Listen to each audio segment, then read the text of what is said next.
बीदर शहर के रंग मंदिर में आज Karnataka state scientific research council द्वारा पुरस्कार कार्यक्रम का आयोजन किया गया, जिसमें विभिन्न क्षेत्र में अपना योगदान दिए व्यक्तियों को पुरस्कार से सम्मानित किया गया। इस मौके पर Karnataka state scientific research council के बेंगलुरु के संस्थापक निर्देशक हुलिकाल नटराज ने मीडिया से बात की। कैमरामैन पपुराज का कवरेज। कर्नाटक राज्य वैज्ञानिक संशोधना परिषत् प्रारंभ आಗಿ 4 ವರ್ಷ ತುಂಬಿದೆ।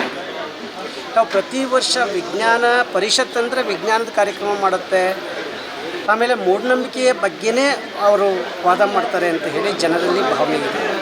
ಆದರೆ ಕರ್ನಾಟಕ ರಾಜ್ಯ ವೈಜ್ಞಾನಿಕ ಸಂಶೋಧನಾ ಪರಿಷತ್ ಏನು ಅಂದರೆ ಮಾನವೀಯತೆಯ ಮೌಲ್ಯವನ್ನು ಎತ್ತಿ ಕಟ್ಟುತ್ತೆ.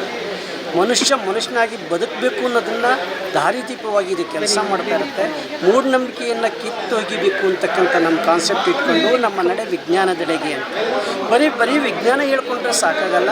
ಯಾರು ವೈಜ್ಞಾನಿಕವಾಗಿ ದುಡಿದಿದ್ದಾರೆ, ಸಾಮಾಜಿಕವಾಗಿ ಪರಿಸರದಲ್ಲಿ ಎಲ್ಲ ಕ್ಷೇತ್ರದ ಗಣ್ಯಮಾನ್ಯರನ್ನು ಗುರುತಿಸಿ ಪ್ರತಿ ಜಿಲ್ಲೆಯಿಂದ ಒಬ್ಬೊಬ್ಬರನ್ನ ಗುರುತಿಸಿ ಪ್ರತಿ ವರ್ಷ ಮೇ 1ನೇ ತಾರೀಕು ಕಾಯಕ ದಿನದಂದು ಕಾಯಕ ಯೋಗಿ ಅಥವಾ ಕಾಯಕ ರತ್ನ ಪ್ರಶಸ್ತಿಯನ್ನು ಕೊಡಮಾಡ್ತಿದ್ವಿ.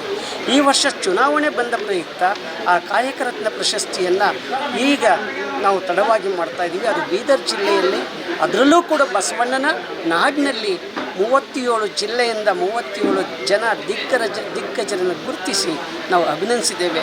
ಅವರಿಗೆ ಹೆಚ್ಚು ಗೌರವವನ್ನು ಕೊಟ್ಟಿದ್ದೇವೆ. ನಮ್ಮ ಪರಿಷತ್ ಶೈಕ್ಷಣಿಕವಾಗಿ, ಸಾಮಾಜಿಕವಾಗಿ, ವೈಜ್ಞಾನಿಕವಾಗಿ ದುಡಿತಾ ಇದೆ. ಇವತ್ತು ಒಂದು ಕಾರ್ಯಕ್ರಮ ಅದ್ಭುತವಾಗಿ ಒಡಮೂಡಿದೆ.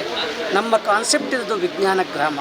ಇಲ್ಲಿವರೆಗೂ ಅನೇಕ ದೇವಾಲಯಗಳನ್ನೇ ನೋಡ್ತಾ ಇದ್ದೀವಿ.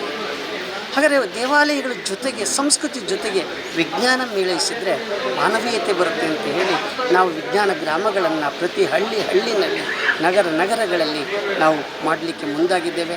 ನಮ್ಮ ನಡೆ ವಿಜ್ಞಾನದೆಡೆಗೆ ಮಕ್ಕಳನ್ನು ವೈಜ್ಞಾನಿಕದ ಅಂಚಿನಲ್ಲಿ ತೆಗೆದುಕೊಂಡು ಹೋಗಬೇಕು ಅನ್ನೋದು ನಮ್ಮ ನಡೆಯಾಗಿದೆ, ನಮ್ಮ ಉದ್ದೇಶ ಆಗಿದೆ. ಸರ್, ವರ್ಷಕ್ಕೆ ಚೇಂಜ್ ಆಗ್ತದೆ ಸರ್, ಪ್ರತಿ ವರ್ಷ ನಮ್ಮಲ್ಲಿ ಕಾಯಕ ರತ್ನ ಪ್ರಶಸ್ತಿಯನ್ನು ಒಂದೊಂದು ಜಿಲ್ಲೆಯಿಂದ ಮಾಡ್ತೇವೆ. ಈ ವರ್ಷ ಬೀದರ್ ಜಿಲ್ಲೆಯಲ್ಲಿ ಮಾಡಿದ್ದೇವೆ, ಮುಂದಿನ ವರ್ಷ ಇನ್ನೊಂದು ಜಿಲ್ಲೆಯಲ್ಲಿ ಮಾಡ್ತೇವೆ.